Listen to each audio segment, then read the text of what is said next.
Isn't it interesting how we see these stories going viral, and instantly all these people are interested in interviews with this person based on the stories they can manifest attaching celebrities to them? Then you see all these headlines and stories talking about what people think and assume happen between individuals, and nobody wants to take accountability when people are given platforms and they end up slandering these celebrities based on their assumptions which they cannot prove.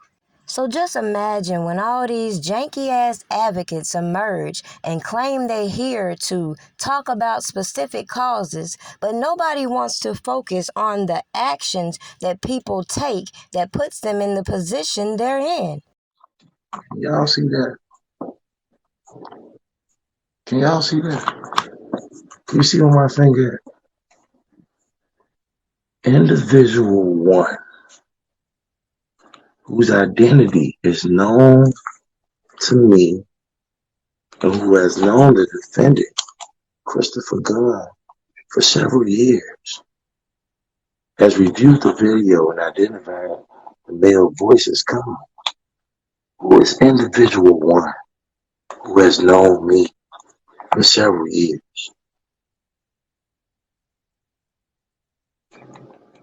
I have to sometimes wonder about my melanated people.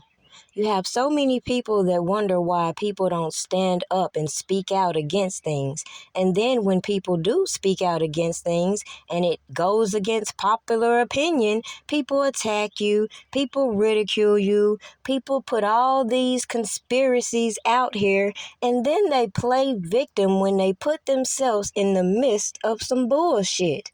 Meanwhile, people are out here cheering them on, acting like they don't see none of this janky ass bullshit and ignoring the obvious behavior that's the problem.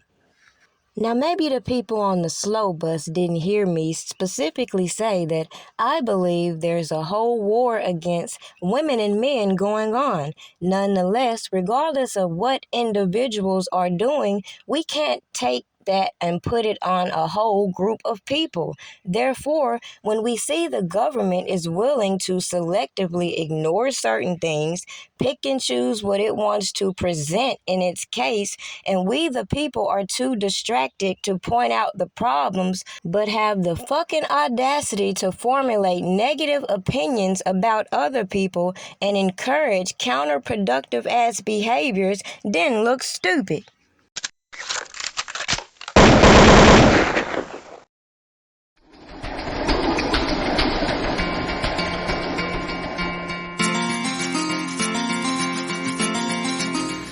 Kelly, with you? What? ACP, do you see this? Look, if it ain't official Dana J, Levi for Kelly, Primadonnanews, I don't even want to see it. Just take the time. Look. You got some weed? Dang. You gotta get some. Alright, hurry up. It's time for story time. Everyone keeps asking how I got AIDS. This will be the last time that we stand. I don't know how long we've been here, but yeah, I've got here probably about 20 minutes before you. So this question is really, really hard for me. I mean, all the questions are really hard. I was wondering where the Chris Brown thing came from too. Even if I were to mess with anyone in the industry, I wouldn't put their names out there. I get this question a lot. I do not know who gave it to me or where I got it, how I got it. All I know is that because I was so sick at the point of death that they said I had to have had it for 8 to 10 years. And in that time frame, I was living in New York City and I was homeless. I did get raped a couple times, not something I like to talk about. I have had a couple free tattoos, so it could have been a dirty needle. I don't know. Do I know those people? No. Did I say anything when those things happened? No, because I was naive and I was stupid and I was young. And that's all I can really say about this question.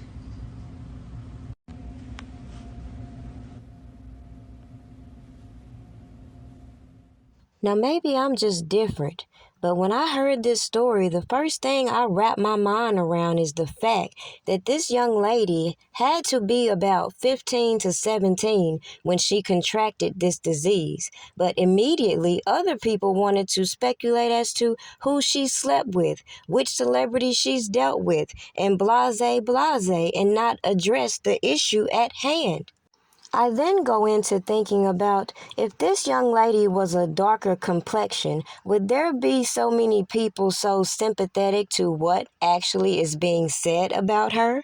I've heard so many dark-skinned women in the same situation, same industry, same type of behaviors get bashed for this disease. Meanwhile, everybody seems to be so sympathetic when it comes to her and not address the type of behaviors that have been promoted throughout all these platforms over the last few decades.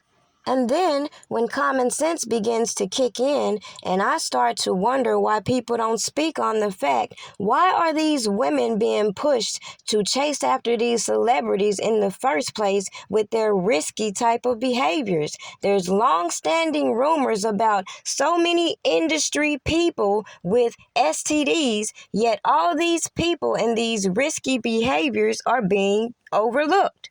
People won't address the proactive attempts others made in the past. Meanwhile, this hot girl summer, city girl summer mentality has been promoted throughout all these young ladies who won't even go and get tested. Meanwhile, people advocate for what they call women's rights and pro-choice, but they ain't even got common sense to address the topic at hand and how all these women in these risky lifestyles are being groomed to be the perfect victim for these janky ass movements. Shit is real. Shit is getting real. So, yes, I did have sex with Bubba as well. No, we did not have a threesome, but me and Bubba had another relationship outside of Rob. The biggest disconnect that I had with a lot of Robert Kelly supporters is that they fail to realize a lot of the things that was put on these platforms only displayed the credibility of these individuals, as certain people wanted to try to pick and choose certain things they wanted to make true and other things they wanted to discredit. Anyone with common sense will see the things I put on display are the things that I went against, that I saw playing out on these platforms, as I knew how it would end up, regardless of who wanted to come on these platforms pointing the fingers and shifting the blame behind all these behind-the-scenes activities. Meanwhile, you had all these people putting these things out, then deleting them as if it would go away. You have all these people that on one foot want you to believe certain individuals are liars, then turn around and give credit to what they're saying. So it's so dizzy trying to conversate with these type of individuals, I just figured out how to bypass the whole topic. Now, when I show you the key player that could single-handedly destroy a lot of these accusations that were put in these indictments, and I see her on these platforms to certain individuals, and she's not being charged. Meanwhile, she said a lot of valid things in a lot of her arguments. So while everybody else was busy beefing, I was laying out the groundwork to show you how both of these cases related when it came to Chicago and New York, and how some of these numbnuts just can't read between the lines in hearing me clearly say it's the FBI's job to prove their case, not a bunch of janky-ass people giving their janky-ass stories, okay? The message in this video is very clear and sweet. When people do the most for entertainment, they have the right to do whatever it is they want to do. But when it comes to playing with me, what you're not gonna do is challenge what I'm saying when I can let somebody else prove my point that always goes above the slow people's head. See, it's all about credibility. So if you don't have people speaking for you on your behalf that are credible, that ain't out here doing janky ass shit, you really don't have a valid point in anything you say. So attacking other people ain't gonna prove your point, and playing with the government ain't wise. Okay? Do you know how long an appeal takes? You know, the difference. Here's what happened. Here's what happened with Mr. Cosby. The reason why his appeal happened so quickly, he did 2 years and 10 months, but he had a voice speaking for him.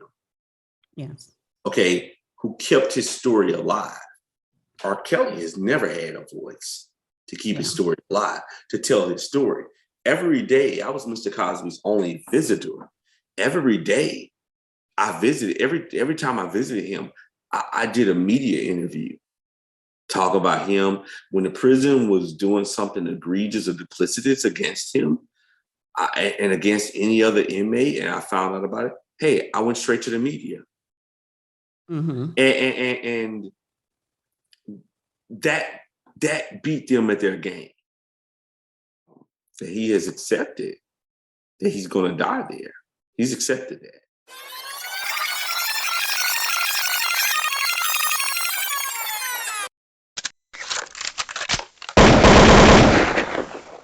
I do believe in my heart that 1999 video that was done with R. Kelly and that little girl, I do believe that that little girl was underage. I do know for a fact that that was R. Kelly in that video.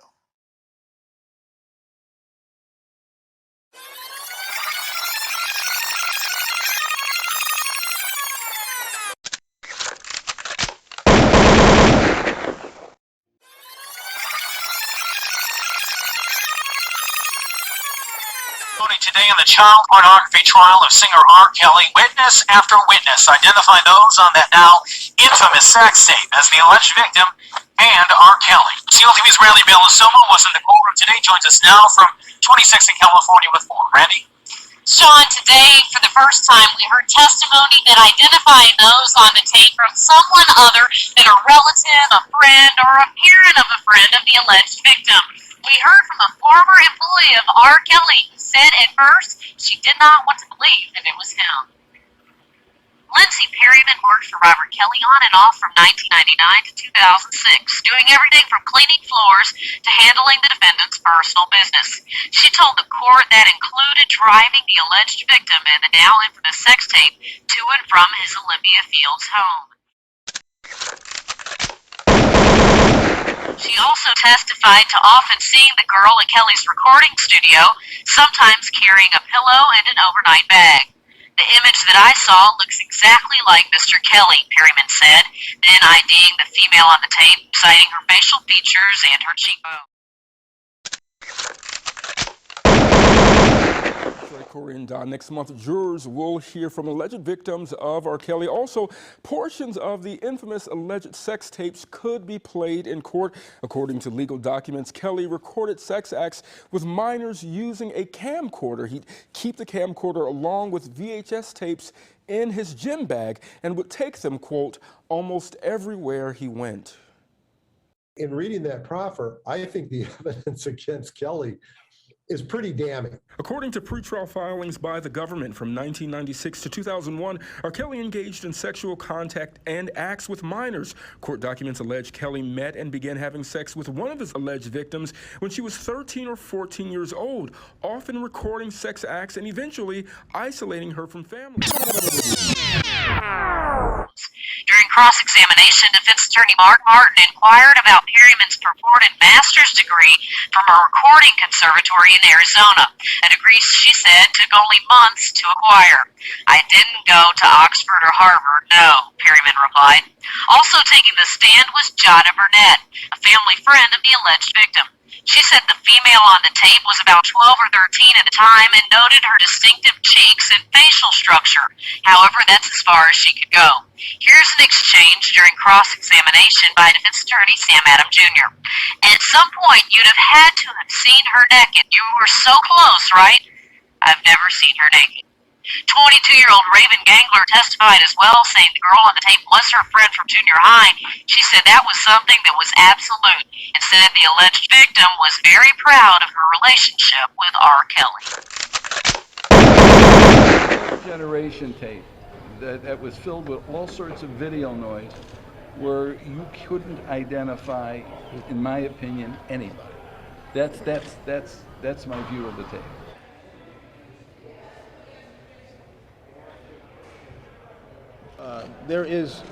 There's an idea out there that because he sat in that courtroom stoic and he didn't show emotion and he didn't show any kind of concern, and I heard that said about him, sitting next to him, because I did every day, if you recall, I sat next to him every day of this trial and listened to him and talked to him. He was a very caring and concerned person. He just knew that every move that he made was going to be criticized, every move that he made was going to be watched, every move that he made was going to certainly come out in a newspaper or on television, and so his way of dealing with it was to be stoic.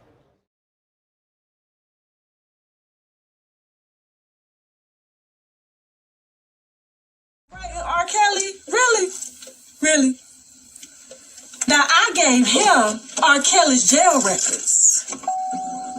Ask him how he got R. Kelly's jail records. Ask him how I got the emails between Azrael and R. Kelly. So you mean to tell me I don't know what the fuck I'm talking about? The article state that the other person was in trouble. It did not. It did not. And there's a reason for that. There's a reason for that. You think we don't know? And I'm not saying that they can't pull no shit, but what I'm saying is I'm talking about the article at hand. There was a reason why the article didn't say what it said, and for people to make all these assumptions and oh boy, to be a lawyer, you should know. If the feds got something, they ain't gonna announce it. They already got it. And if they gonna do something with it, they gonna do something with it. Ain't gonna be no reporter letting people know ahead of time what's going on. When you hear Fed investigation, everybody know that. Guess what? You hear after they've made arrests, okay? You hear after that.